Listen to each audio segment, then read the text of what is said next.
Kate, firstly, the Harlow Open is back. It's been a couple of years. Is it great to see so much art and display here in Harlow?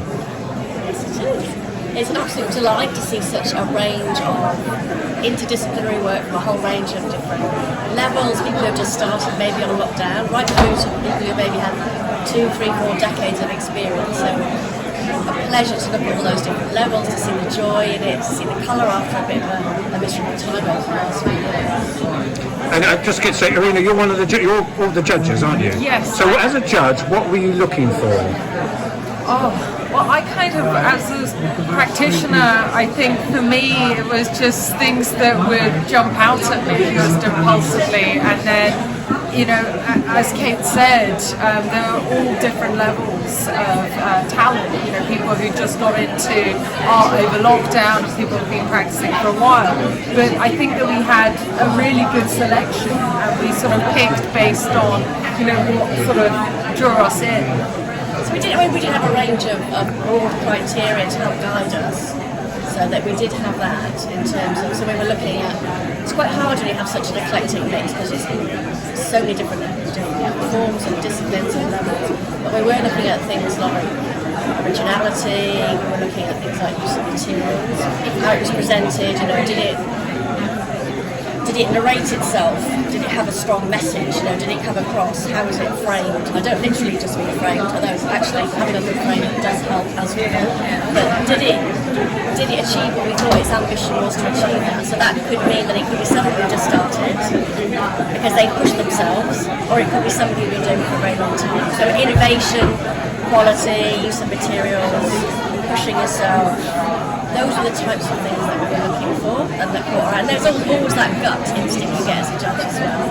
And Damilola, you were involved in a project, immersed in a project all last year. So this has been almost like an extension to your project in many ways? Yes, on a completely different scale. I mean, it's really nice to kind of come back and just see the variety of work that people in the whole community of Harlow kind of put forward. And it was, like as everyone else has said, it's really fantastic to go around and to see work from different disciplines come together and pick a selection that shows, I don't know, the breadth of work that people in Harlow are like drawn to making. And when Kate has talked about criteria, is it hard to stick to criteria? You just go, I just really like that. I think there's like an element of that, like naturally as people we are drawn to certain things, and that's why it's nice to have 3 different judges. But also having the criteria kind of like means that there's a framework to which we are judged, like we have to match up our own personal kind of tastes and stuff too, that kind of brings it together and makes sure we're kind of judging them all. And I think the really important thing on that is that we all did it blind. Yes, exactly. It was done totally blind. Yeah. And so when we were going round, we didn't know what we were looking at. We had no context. We had no names. I mean, unless you recognise somebody's work, were you just going on the strength of what you see in front of you? So I think that's a real leveller. And finally, there are people who have entered. Some people might have entered veteran artists or people for the first time. There's somebody who looks at this and says, I think I could do that. What's your advice to them? Yeah, I mean, it's really interesting because I've been chatting to quite a lot of guests here, and it's just anecdotally, probably about 5 out of the 8 people I've spoken to all said they came to Open after. So that is quite interesting as a trend, coming back to the Open after a few years. And I've also spoken to some of the children here. One girl who was 12, who's shared her drawings with me on her phone.